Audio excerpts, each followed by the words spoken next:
I'm back with another Wild Bible Story Part 2. Tonight, I just want to talk about Balaam and the donkey, which can be found in Numbers chapter 22, verses 1 through 41. But before I talk about it, I want to say the main characters. So one main character is Balak, who is the son of Zippor, and he is the Moabite king. The second one is Balaam, who is a non-Israelite prophet and a diviner. The third is a donkey, which is Balaam's transportation. And then the fourth person or character is an angel of the Lord. So let's go ahead and get into the story. Balak, the king, sees that the Israelites have come from Egypt and they're camped out at the Jordan River, which is across the way from Jericho. When he sees them camped out, he's afraid because he sees a whole bunch of people at a campsite, and he feels like they just gonna take over the land, eat everything there, and he don't like that.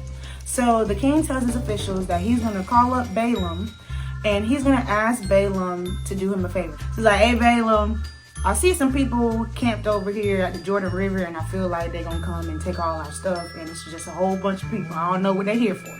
So I need you to go over there and curse them, because I believe if you curse them, then I can get like a little edge up on them, and then I can go in there and run them out, basically. The king sends his officials to go give Balaam this message, and he also sends them with that shmoney, because you know money talks. So they get to Balaam, and Balaam tells them, all right, like y'all just stay the night, and I'm gonna check and see what the Lord says, and I'll come back to you the next morning, and we'll go from there. That night, God comes to Balaam, and God is like, hey Balaam, who are these people at your place?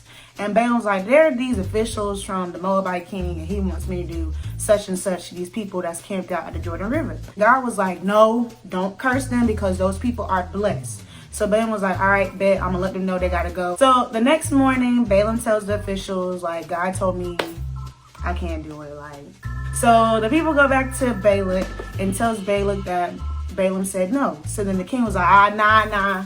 So the king sends even more people, more officials, distinguished officials, to go to Balaam and give him the message again. So they go to Balaam and they tell him, the king told us to tell you that he don't want nothing to stop you from going to curse these people. And Balaam was like, I already told y'all that I asked God. And even if the king gave me his palace and all the gold and silver in it, I cannot go against what the Lord says. But because y'all came all this way, I guess I can let y'all stay, give y'all some pork rinds and some chitlins, and let y'all stay tonight. But I'm gonna go and see what the Lord says again, and then when I come back, like, I'm gonna let y'all know what he says. So Balaam goes to God again, and God tells him, like, all right, since these people came a second time, just go ahead and go with them, but only do what I tell you. Balaam wakes up the next morning, he tells the people, like, all right guys, I can go with you, whatever. And so he gets on his donkey and he sets out on a journey with the officials back to the Moabite king. So when God sees that Balaam really went with these people, he was angry. So when I read this part, I was kind of confused why God was angry, because he told Balaam that he could go with them the night before. Even though God told Balaam that he could go, he still told him initially that he didn't want him to go. So because God was angry, he sent an angel of the Lord to block Balaam from continuing on his journey. So they're traveling down the road. Balaam's with two servants, and the donkey sees the angel of the Lord standing in the road with a sword drawn. So the donkey gets terrified, takes off the road and runs into a field. Balaam gets angry that the donkey ran off and beats him. So then the donkey gets back on the road, and they're traveling down again, and then the donkey sees the angel for a second time, and the angel is like standing in between two vineyard walls. So when the donkey sees the angel, this time he tried to like squeeze through the walls, and he ended up crushing Balaam's foot. Balaam beats the donkey a second time. So then the donkey sees the angel for the third time. Poor donkey. And the angel is standing in a place that's too narrow for the donkey to even try to squeeze through again. So then the donkey falls on the ground, and Balaam gets super mad and takes his staff and beats the donkey. The Lord gives the donkey the ability to speak, and the donkey was like, hey man, why do you keep beating me? You done beat me 3 times. And then Balaam was like, because you keep getting off track, and if I had a sword, I would really kill you right now. And the donkey's like, have you not ridden on me your whole life? Have I ever done anything like this before? Like, really think about that. And then Balaam's like, well, no.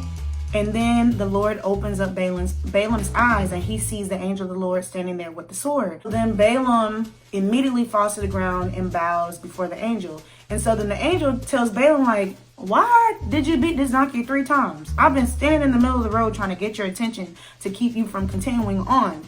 And Balaam and the angel is like, and the only reason why I haven't killed you is because this donkey keeps running off every time it sees me. And if it wouldn't have ran off, I would have killed you and spared the donkey. So then Balaam, he's like, I've sinned.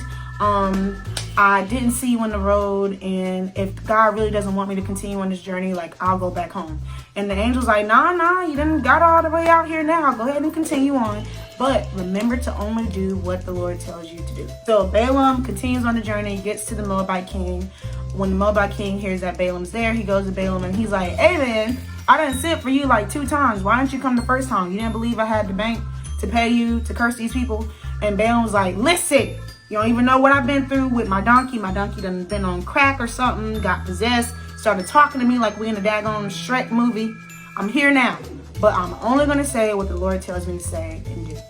You gotta read the rest of the story to find out what happens from there, and it's a really good story. So check it out. Let me know what you think. Comment below what you thought of the video, and I'll check you all out next time.